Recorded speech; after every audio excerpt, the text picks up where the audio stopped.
नमस्कार। दो टूक सीधी बात प्रोग्राम लेकर एक बार मैं फिर आपकी खिदमत में हाजिर हूँ। जैसा कि आप जानते हैं, मैं हर बार आप लोगों को किसी न किसी नई शख्सियत से रूबरू करवाता हूँ। आज हमारे साथ बेहद ही ख़ास मेहमान अभिजीत राय जी, जो प्रिंट मेकर हैं, उन्हीं से रूबरू करवाता हूँ। नमस्कार अभिजीत राय जी, दो टूक सीधी बात में आपका स्वागत है। नमस्कार। अभिजीत राय जी, सबसे पहले आप ये बताइए कि आपका जन्म कहाँ हुआ और आपने जब कला की दुनिया में कदम रखा तो उस वक्त आपकी उम्र क्या थी? मेरा जन्म तो वेस्ट बंगाल में हुआ, कृष्णनगर, एक पुराने कल्चरल सिटी जो कलकत्ता से भी 200 साल पुराने एस्टेब्लिश्ड हुआ, शायद उससे भी पुराने होगा। यहाँ नाम सुना होगा गोपाल भार, कृष्णचंद्र राजा, जो सिराजुद्दौला को हराया था, जो प्लान बनाया था ब्रिटिश के साथ मिलके जो।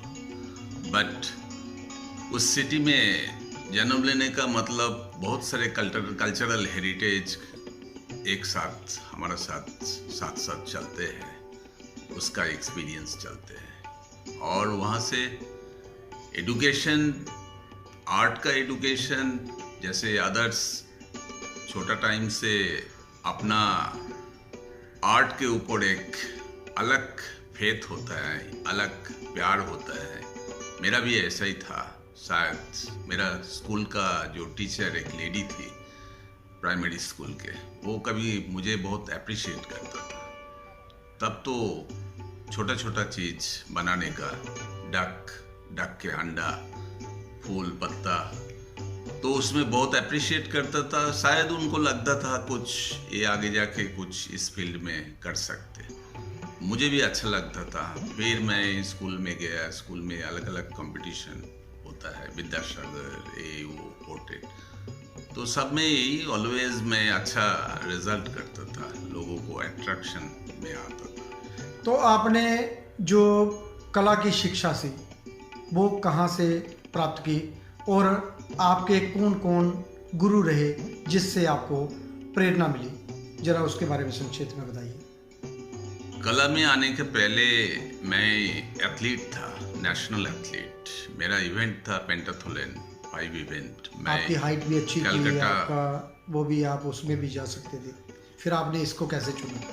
मेरा एक्चुअली एथलेटिक्स लाइफ में मैं कलकत्ता IWB ईस्टर्न रेलवे जो स्पोर्ट्स क्लब, वहाँ प्रैक्टिस करता था। PK बनर्जी मेरा कोच थे। तो सडनली एक दिन प्रैक्टिस करने के टाइम मेरा नी में चोट लगा, तो उसके बाद मैं 1.5 ईयर बेड रिडन हो गया था। चोट ऐसे लगा था, मेरा कार्टिलेज ब्रेक हो गया था। तो मुझे by force field, athletics field को छोड़ना पड़ा। फिर मैं आर्ट कॉलेज में, तब मुझे लगा कि मुझे आर्ट छोड़ के और कोई रास्ता ही नहीं है, तो आर्ट कॉलेज में एडमिशन हुआ। फिर धीरे धीरे मैं मास्टर्स करने का टाइम बड़ौदा में, तब फिर यूनिवर्सिटी चैम्पियन हुआ एथलेटिक्स में। तो मेरा टीचर बोला था, ये अभिजीत तुम यहाँ आर्ट करने के लिए आया क्या, एथलीट बनने के लिए? स्पोर्ट्स तो मैंने बोला था दोनों ही करना है। तो ये मेरा एक अंदर का इच्छा था, फिजिक को ठीक रखना है, काम करना है। आर्टिस्ट मतलब जस्ट आर्टिस्ट ही बनना है। आर्टिस्ट फिजिक, अगर माइंड एंड फिजिक अगर ठीक रहे तो आर्टिस्ट आई थिंक और बेटर कर सकते हैं आर्ट वर्क। तो उसी हिसाब से मैं अपना हेल्थ के ऊपर बहुत कंसर्न था। बहुत बड़े अच्छा टीचर मेरा लाइफ में आया। मैं कलकत्ता में पढ़ने के टाइम भी चित्तरंजन दास मेरा कॉलेज का एक बहुत, जो विकास भट्टाचार्य का भी गुरु था, बहुत अच्छा रियलिस्टिक आर्टिस्ट था और वो मुझे बहुत इंस्पायर करता था। ये छोड़ के गोपाल सन्नाल था। फिर मैं जब कलकत्ता में पढ़ते थे, उस टाइम शांति निकेतन जाते थे, सोमनाथ और ये KG सुब्रमण्यम के साथ मेरा काम दिखाना, डिस्कस करना है, तो उनसे बहुत कुछ मिलता था। फिर मैं उनके ही इंस्पिरेशन से मैं बड़ौदा चला गया। तो बड़ौदा जाने के बाद वहाँ बहुत सारे अच्छा आर्टिस्ट, जोगेन चौधरी नहीं, ज्योति भट्ट, गुलाम शेख, जनाब पटेल और बहुत सारे सीनियर आर्टिस्ट से मिला, जो लोग से काफ़ी कुछ सीखने मिला। पर बड़ौदा एक ऐसा जगह है, मैं कलकत्ता से स्टडी रियलिस्टिक इस टाइप का जो एक एकेडमिक स्टडी कलकत्ता में मैक्सिमम होता है, उस जगह से जब बड़ौदा में पहुंचा तब मुझे एक अलग विजन खुल गया। मुझे लगा that place is good for me, क्योंकि मैं एक अलग एकेडमिक वेदर से आया और वहाँ आके जो थियोटिकल और आर्ट एस्थेटिक्स क्या होता है उसके ऊपर सबसे ज़्यादा नज़र दिया जाता है बड़ौदा, जिसकी वजह से बड़ौदा बड़ौदा है। बड़ौदा इंडिया का नंबर 1 इंस्टीट्यूट।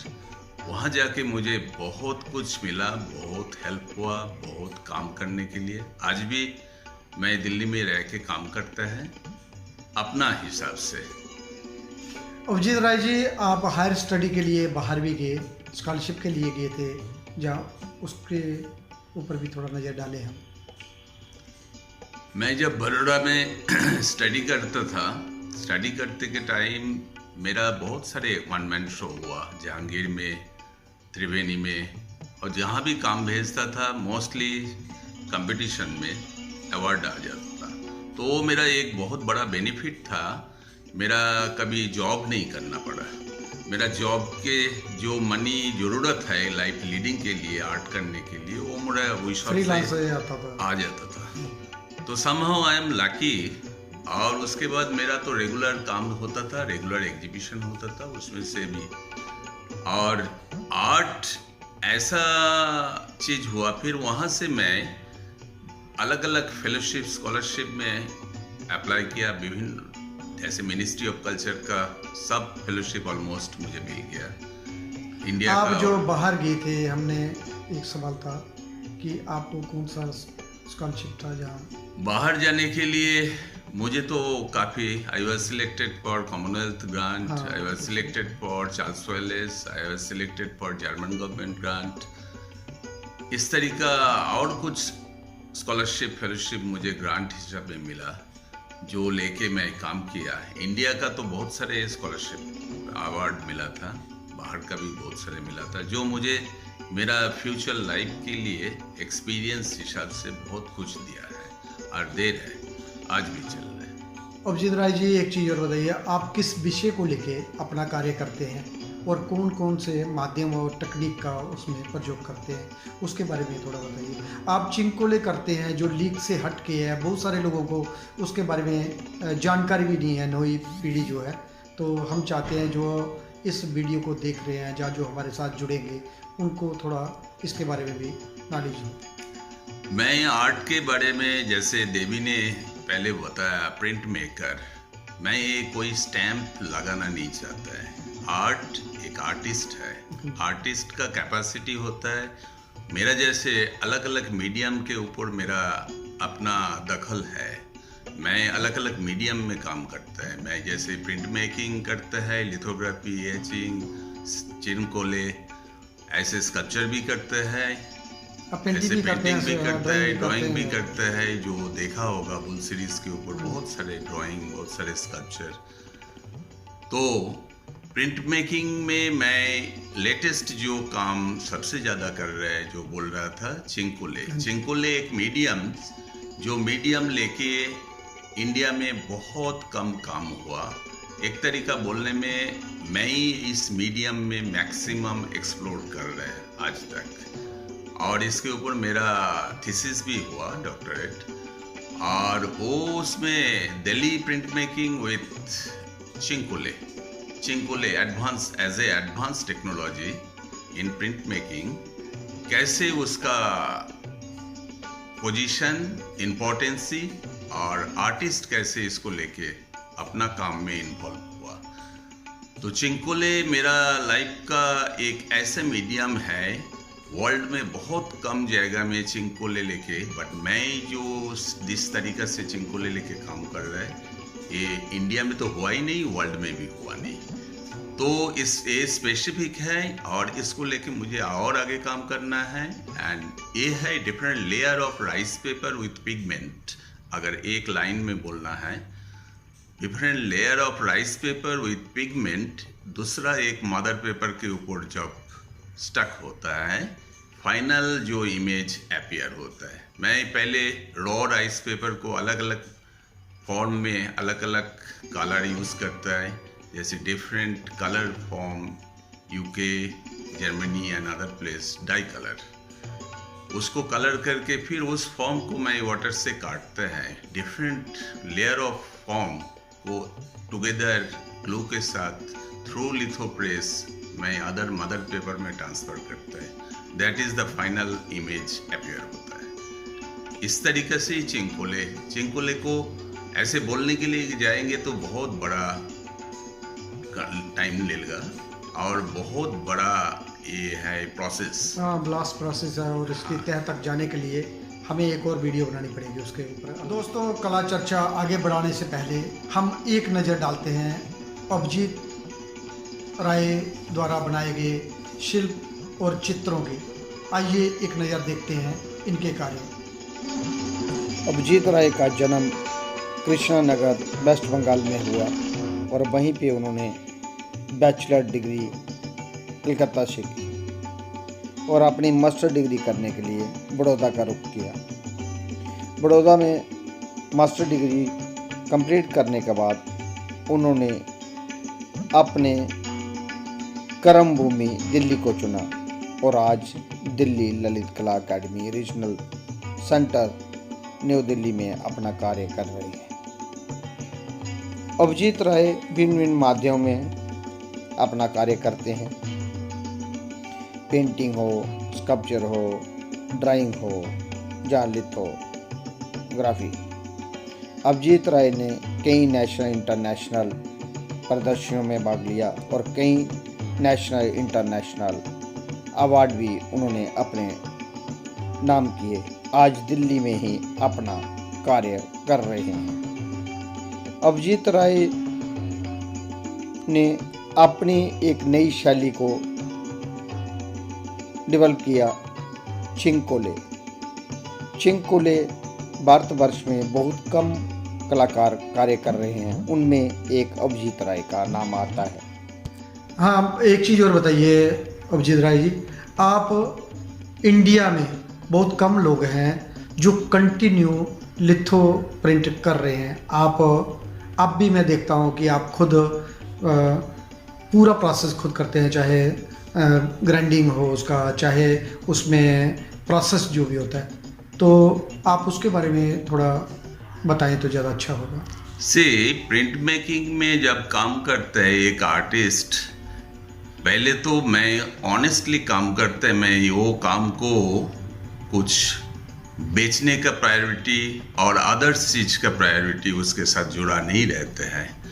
ओनली जो चीज़ जुड़ा होता है, जो मेरी जो इमेज सोच रहा है वो इमेज को मैक्सिमम एक्सप्लोर कैसे करे, और वो एक्सप्लोर होने के लिए जो चीज़ मुझे ज़रूरत है, मैं लिथो ग्राइंडिंग से शुरू करके स्टोन, उसको टेक्सचर कैसे चाहिए, उसके ऊपर ड्राइंग करने का टाइम मैं पसंद नहीं करता मेरा आसपास में कोई प्रेजेंस रहे और डिस्टर्ब। मैं देखा आप रात तक काम करते हैं, क्योंकि मैं अकेला काम करने में मुझे लगता है मैं ज़्यादा स्टोन के साथ इन्वॉल्व हो सकते हैं अपना काम में, और वो जो बाद में जो टेक्निकल चीज़ आता है, acid H R and others fixing, बाद में प्रिंटिंग, वो तो टेक्निकल में आता है, बट मेन जो ड्राइंग है, वो ड्राइंग के टाइम जो आपका इन्वॉल्वमेंट डायरेक्ट स्टोन के साथ, इमेज के साथ, वो बहुत ज़रूरी है। उस टाइम दूसरा कुछ आसपास से डिस्टरबेंस आएगा तो वो बहुत डिस्टर्ब। मैं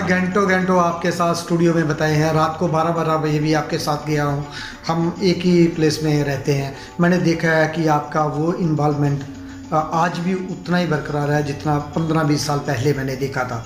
तो उसके कुछ टिप्स हमें नए जो कलाकार हैं जो अभी लिथो प्रिंट कर रहे हैं, उनके लिए क्या आप बताएंगे कि उनको कैसे टिक कर काम करना है? वो ज़्यादा पेशेंस नहीं रख पा रहे, मुझे लगता है आज की जो जनरेशन है। सबसे ज़रूरी जो है, आप जो भी मीडियम में काम कर रहे हैं उस मीडियम के ऊपर आपका फेथ होना चाहिए, आपका प्यार होना चाहिए। वो मीडियम में जब भी आप काम करो, आप खुद को एंजॉय करना है। एंजॉय करेंगे, उसके साथ साथ आपका जो मीडियम है, वो मीडियम जो भी सब्जेक्ट है, वो सब्जेक्ट ऑटोमेटिकली आपको एक अलग जगत में पहुंचाएगा, खुश देगा। आप जब खुश होता है, दूसरे लोग भी आपका काम देख के खुश जरूर। जब खुद की इन्वॉल्वमेंट रहेगी तो उसमें वो आपकी झलक उसमें नज़र आती है। तो इसीलिए सबसे इम्पोर्टेंट चीज़ है, आप ऑनेस्टली अपना काम के साथ बुद्ध हो जाओ और देखो कुछ टाइम के बाद वो बुद्ध होने का टाइम बहुत कम टाइम आप में वो काम के अपने आप काम में आएगा। और उसके साथ साथ बहुत सारे सीनियर जूनियर लोगों को काम देखना है, क्रिटिकली देखना है। वो बोलना नहीं है क्रिटिसाइज करने के लिए, बट क्रिटिकली देखना है अपने लिए। वो अपना काम के ऊपर उसका असर आता है। अभिजीत राय जी, अब तक आपने कौन कौन सी उपलब्धियां हासिल की, जैसे स्कॉलरशिप, फेलोशिप, इंटरनेशनल नेशनल एग्जीबिशनें, और कहाँ कहाँ आपका कार्य लगा हुआ है, ज़रा उसके बारे में थोड़ा बताएं। अगर हम वो बायोडाटा पढ़ने जाएंगे तो बहुत लंबी लिस्ट है, मैंने खुद भी देखी है, तो उतना सब नहीं, आप शॉर्ट में उनका थोड़ा जिक्र करें तो ज़्यादा अच्छा हो।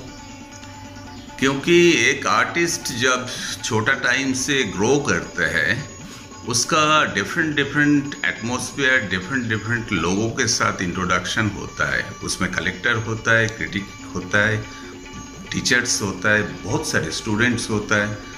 तो हर जगह से कुछ लेने का मुझे लगता है ज़रूरी है इन द सेंस, आप अगर बहुत अच्छा तरह से ऑब्जर्व करोगे, जहाँ भी जिस भी एटमॉस्फेयर में, जिस भी स्टैंड में आप गया है, वहाँ लोग किस तरीके से काम कर रहे हैं, उसमें से ऑलवेज बेटर चीज़ लेने के लिए कोशिश करना चाहिए। जो मैं अच्छा टीचर लोगों को, अच्छा आर्टिस्ट के साथ जो मेरा लाइफ में मुलाकात हुआ, उनसे मुझे बहुत कुछ मिला, बहुत कुछ इस तरीके का डायरेक्शन। और वो डायरेक्शन अगर आप फॉलो करोगे तो ऑब्वियसली आपका लाइफ में बेटर कुछ कर सकते हैं। मैं कहाँ तक करूँगा वो पता नहीं, but I enjoy my work. और इकोनॉमिकल साउंड हो ही जाता है। आपका काम अगर अच्छा है, आप अगर ऑनेस्ट है अपना काम के ऊपर, आपका अगर कॉन्फिडेंट है आपका काम के ऊपर, you will get enough money जो आपका लाइफ लीडिंग करने के लिए।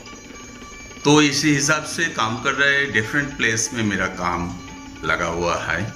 यहाँ से नज़दीक है जो पुलमैन होटल गुड़गांव में जाते हुए, वहाँ रिसेप्शन के सामने मेरा एक स्कल्पचर फ्लाइंग मैन बड़ा लगा हुआ है। ये छोड़ के बहुत सारे गैलरी, बहुत सारे प्राइवेट कलेक्शन में मेरा काम गया है, कहीं इंटरनेशनल शो भी आपने, बहुत सारे चिंकोले जो वर्क है, जैसे उत्तरायण, बड़ौदा, राकेश अग्रवाल का स्टूडियो म्यूजियम, वहाँ कलेक्शन है। बहुत सारे लिथोग्राफ अच्छा लोगों के बहुत पास, सारे पोर्टफोलियो के लिए बॉम्बे, बहुत पोर्टफोलियो में मैं अटेंड किया। मैं ही खुद पोर्टफोलियो क्यूरेट किया, जो मार्बल आर्ट गैलरी अहमदाबाद से पब्लिश किया था, जिसमें 41 senior artist like Jarange Patel, के जी सुब्रमण्यम, ज्योति भाट, वृंदावन सोलंकी, अमित अम्बालाल, अनुपम सूद, अर्पणा कौर, सब लोग इसमें थे। मैं जैसे था, मेरा एज का बाकी लोग और आर्टिस्ट थे। 41 आर्टिस्ट का एक प्रिंट मेकिंग पोर्टफोलियो बनाया था, जो प्रिंट मेकिंग को प्रमोट करने के लिए, उसमें not only litho, not only etching, not only would cut और सेरिग्राफ, ऑल मीडियम में जो आर्टिस्ट का जो मीडियम पसंद है उसी मीडियम में किया था। और वो that was the great success for our venture, and I think that is मुझे बहुत खुश दिया, बहुत अच्छा एक अनुभव दिया, जो इन फ्यूचर जो आज भी लग रहा है एक्सपीरियंस आपके उसमें, हाँ, जो फ्यूचर प्रिंट मेकिंग फील्ड के लिए एक बड़ा उपलब्धि है। और वो शायद आगे लोगों को एज ए आर्काइव देखने के लिए, काम देखने के लिए, बड़े बड़े आर्टिस्ट का कैसे काम किया, उनका इमेज देख के, उनका मीडियम देख के तब लगेगा जी हाँ ठीक है, print making just black and white छपा नहीं है, प्रिंट मेकिंग भी कलरफुल, प्रिंट मेकिंग भी कितना वेरिएशन, कितना इन्वॉल्वमेंट, कितना इम्पोर्टेंट एक टूल्स, एक medium like other medium. Abhijit Raj ji, नई पीढ़ी जो आजकल नए नए एक्सपेरिमेंट कर रही है, जैसा कि कंप्यूटराइज प्रिंट, डिजिटल प्रिंट, ये मैनुअल जो हम करते हैं उसमें, और जो मशीनी युग कहा जाए जिनको, सारा एक्सपेरिमेंट अभी नए नए हो रहे हैं, ये कहाँ तक सक्सेस है? और आपको क्या लगता है ये जो मैनुअल कार्य करने वाले कलाकार हैं उनको लिए लाभदायक होगा, या जो डिजिटल प्रिंट या कंप्यूटराइज कर रहे हैं वो ज़्यादा सक्सेसफुल होगा? इसके बारे में आपके क्या विचार हैं? नहीं, क्योंकि लाइफ कभी स्टैग्नेंट नहीं होना चाहिए। हम जैसे छोटा टाइम में जिस तरीका एटमॉस्फेयर, जिस तरीका टेक्नोलॉजी, जिस तरीका एजुकेशन सिस्टम के अंदर में बड़ा हुआ, डे बाय डे उसका ग्रोथ होते गया। आज टुडे जिस तरीका टेक्नोलॉजिकल एडवांटेज हमारा लाइफ के अंदर में इन्वॉल्वमेंट और इन्फ्लुएंस है, वो हमारा आर्ट लाइफ, हमारा अदर्स लाइफ सबके ऊपर इन्फ्लुएंस है। एंड हमारा जो प्योर अपना हैंड में करना है, अपना हाथ में काम करना है, जो क्राफ्टमैनशिप, उसके साथ माइंड के साथ, उसके साथ साथ मुझे लगता है एडवांसमेंट टेक्नोलॉजी वो भी अपना काम के साथ यूज़ करेगा, बट आपको ऑनेस्टली काम करना है। ऐसा नहीं है किसी का कॉपी करके किसी का कुछ जोड़ देना, बट आपका काम के लिए जो खुद का काम होना चाहिए, जो अपनी खुद की पहचान होनी चाहिए, यूज़ करो और वो ज़्यादा बेटरमेंट होगा मुझे लगता है। उसी हिसाब से और एक चीज़ मुझे बोलना है, ये जैसे मिनिस्ट्री ऑफ कल्चर का कुछ फेलोशिप होता है, ये लोग ऑलवेज बोलता है फाइन आर्ट्स के लिए फेलोशिप। हमारा दुर्भाग्य ये है ललित कला एकेडमी एंड एनजीए में, दिस टू ऑर्गेनाइजेशन, ये मैं रिसेंटली एक फेलोशिप के लिए अप्लाई किया था, टैगोर फेलोशिप, एंड वो फेलोशिप इस दूस इंस्टीट्यूशन को कभी देता नहीं है जितना दिन से शुरू हुआ। इवन साहित्य कला, संगीत कला, अलग अलग सब में उसमें लिखा इंदिरा होता गांधी है, कल्चरल, वो सबको मिलता है दो, बट ललित कला एंड एनजीए में, एंड ललित कला एंड एनजीए में जो लोग उच्च पद में बैठा हुआ है, ये लोग कभी कोशिश नहीं करते जे हमारा फाइन आर्ट्स का ABCD जो भी हो, अच्छा लोग तो है, लिखने पढ़ने वाला, रिसर्च करने वाला, डॉक्टरेट होने वाला बहुत लोग है, तो उनको तो ये मिलना चाहिए। वो लोग ऑलवेज क्रिटिसाइज करते नहीं, आपको बुक लिखना चाहिए। हम जो एक सोलो एग्जीबिशन करते हैं, मैंने जैसे more than 30 one man show किया जहांगीर एंड त्रिवेणी में, ओनली आदर्स तो छोड़ देने का। तो इस तरीका हमारा एक एग्जीबिशन एक रिसर्च पेपर के माफी होता है, 40-50 work, sculpture, paintings, print making, it's not joke. And हमारा जो ये ललित कला एंड मिनिस्ट्री कल्चर, इन लोग को ये चीज़ बहुत ध्यान देना चाहिए। हम आर्टिस्टों को ये फेलोशिप में इंक्लूड होना बहुत ज़रूरी है। मैं इसीलिए बोल रहा है क्योंकि मैं मिनिस्ट्री का ऑलमोस्ट हर फेलोशिप मुझे मिल गया है, नॉट ओनली मिनिस्ट्री का, इंडिया का मोस्टली ऑर्गेनाइजेशन का, बेंद्रे हुसैन से शुरू करके ललित कला, राजस्थान ललित कला, CKP, Bangalore, everything's I got. But मुझे लगता है ये टैगोर फेलोशिप के बारे में हमारा जो मिनिस्ट्री का जो कल्चरल डिपार्टमेंट एंड ललित कला एंड एनजीए में जो उच्च पद में बैठे हैं, जो लोग decision maker, they should do something, otherwise this is useless. Not only मैं एक बुक लिखूंगा, ये मैं इतना एग्जीबिशन, सोलो एग्जीबिशन किया, इतना सारे, उसका वैल्यू क्या है उनके सामने? एक बुक जैसे बनाता है मेरा एक एग्जीबिशन, सोलो एग्जीबिशन, एक रिसर्च पेपर है, एक उसको उतना ही उसमें टाइम लगता है, उतना ही नॉट ओनली टाइम, मेरा जो डेप्थ, मेरा जो पेशेंस, मेरा जो एडुकेशन, मेरा जो एक्सपीरियंस, सब कुछ उसमें लगा हुआ है। यही हमारा टूल्स, यही हमारा हथियार। तो फाइन आर्ट्स के लिए ये सबसे बड़ी उपलब्धि होती है कि वो कंटिन्यू काम कर रहे हैं, आप लगातार काम कर रहे हैं और अपनी बात भी रख रहे हैं। मैं अगर पेंटिंग करूंगा, पेंटिंग में मैं और स्कल्पचर करूंगा, उसमें जो मैं अंदर का बात जो समझाऊंगा, जो एक्सप्रेस करूंगा, कन्वे करूंगा, मैं थोड़ी वही चीज 2 पेज 10 पेज क्या 1000 पेज लिख के राइटिंग में, that is writing at different medium, different expression करने का एक अलग टूल्स है। मेरा टूल्स है विजुअल मीडियम। वो विजुअल मीडियम को जब आप लोग इतना इम्पोर्टेंस ही नहीं देंगे, एक आर्टिस्ट को सच्चा जो अप्रिशिएट करना है वो नहीं होगा। हम लोग डिपेंडेंट हो जाता है कौन अच्छा, एक अच्छा आर्टिस्ट नहीं होके भी एक अच्छा राइटर लिख के भी वो ये सब ग्रांट लेके ये डुप्लीकेसी हो रहा है। हाँ। ये होना नहीं चाहिए। चेहरा देख के तमाचा मारा जाता है, ऐसा बोल सकते हैं। हाँ, ये नहीं होना चाहिए। हाँ। जो मीडियम हाँ, जो कलाकार उसके लिए सक्षम है उसको उन्होंने जो डांसर है उनको डांस देख के उसको जज करना चाहिए। जो तबला वादक है, जो म्यूजिशियन है, उनका वो देख के करना चाहिए। नहीं वो क्या लिख के समझाएगा उसको देख के करना है। अनफॉर्चुनेट मुझे लगता है फाइन आर्ट्स को ए टैगोर फेलोशिप से निकाल देना चाहिए। आप लोग को पब्लिसिटी में देना ही नहीं चाहिए। Fine arts people they can apply. Harassment होता है, कलाकार उसको देख के भरता है, टाइम जाता है, पैसा जाता है। ये आर्टिस्ट को हैरास कर रहे हैं, नथिंग एल्स। अभिजीत राय जी, आप पिछले कई अरसे से ललित कला academy, regional centre, print making department में कार्य करते हैं और वहाँ की आज की अगर स्थिति देखें तो बहुत हद तक ख़राब है। पुराने मॉडल की मशीनें हैं और पुराने ही सारे यंत्र हैं वहाँ। उसमें क्या क्या और होना चाहिए जिससे बेटर स्थिति बन सके? बिल्डिंग भी अभी उसी खस्ता हालत में चल रही है, तो आपके क्या विचार हैं इसको बेटर बनाने के लिए और क्या क्या होना चाहिए वहाँ?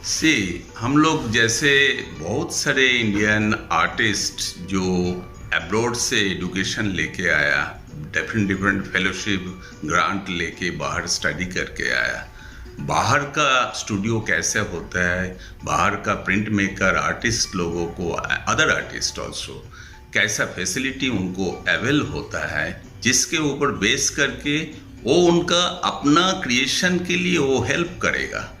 बहुत बड़ा कुछ ये नहीं है, बट अपना क्रिएशन को डेवलप करने के लिए आपका जो ऑरा, एक एटमॉस्फेयर चाहिए, वो एटमॉस्फेयर क्रिएट करेगा। मैं एक एग्जाम्पल के हिसाब में ललित कला का प्रिंट मेकिंग स्टूडियो के बारे में बोल रहे हैं। यहाँ है कुछ लिथो प्रेस, कुछ एचिंग प्रेस, कुछ ये आधा प्रेस तो खराब पड़ा है, जिनका कुछ रिपेयर नहीं होता है, जिनका कुछ मॉडर्नाइजेशन नहीं होता है, स्टूडियो में डस्ट पड़ा रहते हैं। हम लोग इंटरनेशनली इतना अच्छा स्टूडियो में काम करके आए, वहाँ आके जब काम करके आता है उसका जो रिजल्ट होता है, यहाँ आके काम करके हम लोग ज़बरदस्ती कर रहे हैं। हम लोग अपना जो अवेलेबिलिटी है उसके ऊपर अपना बेस्ट वर्क निकालने के लिए कोशिश करते हैं। बट जब एक ऑर्गेनाइजेशन गवर्नमेंट ऑफ इंडिया जब इसके ऊपर no crops and low loss पे कार्य कर रही है, कला को promote, that is not important. Art ऐसा चीज है, आर्ट को प्रमोट करना ये गवर्नमेंट का हमारा काम है।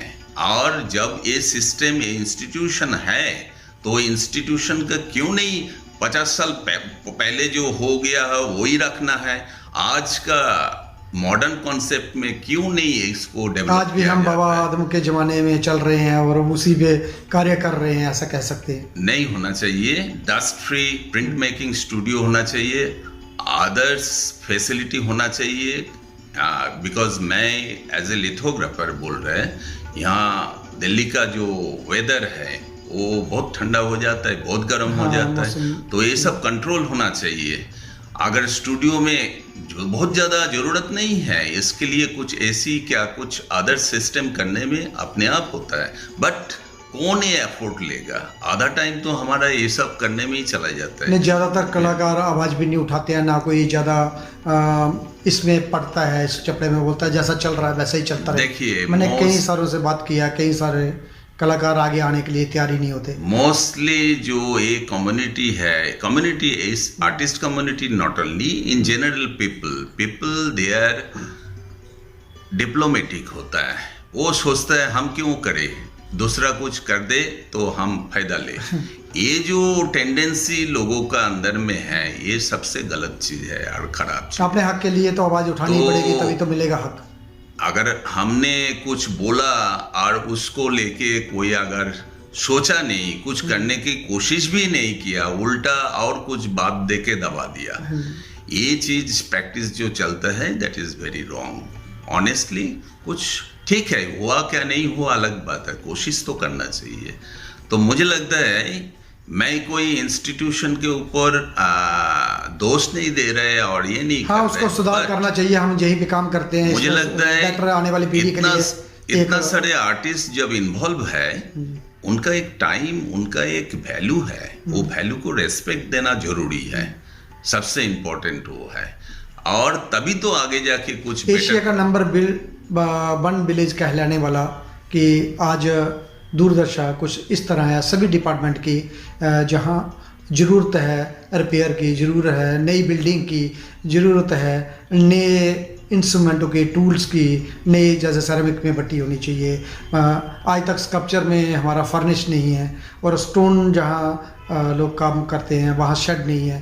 तो ऐसे चल रहा है, और आवाज़ उठाने वाले भी कम हैं। आपने एक चीज़ बहुत बढ़िया भाई, जो आवाज़ उठाता है उसकी आवाज़ दबा दी जाती है, सुनवाई होने के बजाय उस पे उंगलियां उठाई जाती हैं। मैंने कुछ दिन के बाद एक चीज़ बोलना है।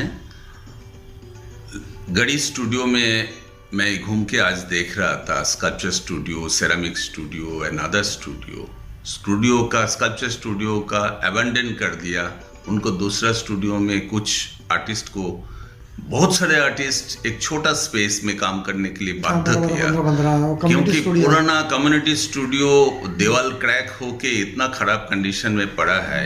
बट ऑर्गेनाइजेशन जो इम्पोर्टेंट लोग इसमें बैठा है, इन लोग गवर्नमेंट को कैसे भी करके, इतना सारे पैसा खर्चा हो रहा है डिफरेंट खाते में, व्हाई नॉट ये जो स्कल्पचर स्टूडियो, सेरामिक स्टूडियो और ग्राफिक स्टूडियो का जो बिल्डिंग का प्रॉब्लम है उसको इमीडिएट करे।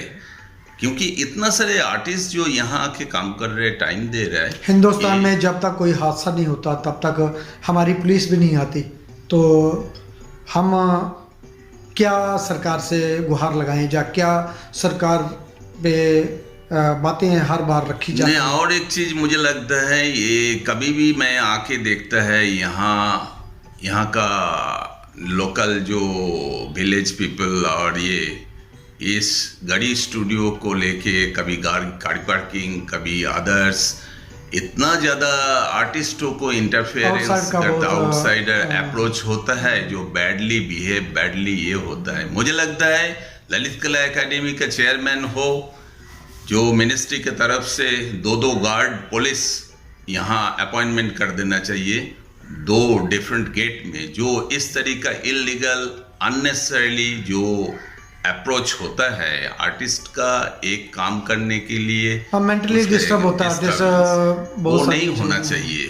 वो करके इसको सिस्टमेटिक करना चाहिए, ये होना बहुत जरूरी है। अभिजीत राय जी, हमारे जो दूर दराज इलाके में कलाकार आपको देख रहे हैं, हमें सुन रहे हैं, जहाँ जो कला फील्ड में आना चाहते हैं, जहाँ आर्ट फील्ड में कार्य कर रहे हैं, उनको आप क्या मैसेज देना चाहते हैं नई पीढ़ी को, कि उनको टिक के काम करना चाहिए, कैसे फील्ड में बने रहना है, इसके संदर्भ में आप क्या कहेंगे? सबसे पहले जो जरूरी है, you should be honest with your work, whatever medium, whatever influence you got from anybody, but आप जो कर रहे हैं वो सबसे ऑनेस्टी के साथ काम करना है। वो अच्छा भी हो सकते, खराब भी हो सकते, दैट डजंट मैटर, बट आप ऑनेस्टली अगर काम करेंगे, आपका कुछ बोलने का जो अंदर में है, कन्वे करने का मैसेज, वो आपका काम के थ्रू अगर जब तक क्लियर नहीं होता है, मैक्सिमम दिखता नहीं है, आप, मुझे लगता है आप इतना सक्सेस नहीं होंगे। आर्ट के ऊपर ये बोलना बहुत मुश्किल है कौन सक्सेस है कौन अनसक्सेस है, बट ऑनेस्टली बने रहना है, काम करते रहना है, करना जरूरी है। धन्यवाद अभिजीत राय जी, आप हमारे मंच में हमारे स्टूडियो में आए। दो टूक सीधी बात प्रोग्राम में हमने आपसे चर्चा की, आपके बारे में जाना, आपकी कला के बारे में जाना, तो धन्यवाद। धन्यवाद धन्यवाद दोस्तों, ये थे हमारे साथ एमिनेंट आर्टिस्ट अभिजीत राय, प्रिंट मेकर। अभी अगली बार हम फिर किसी नई शख्सियत के साथ मिलेंगे किसी नई जगह में। तब तक देवीदास खत्री को दे इजाज़त। वंदे मातरम, भारत माता की जय।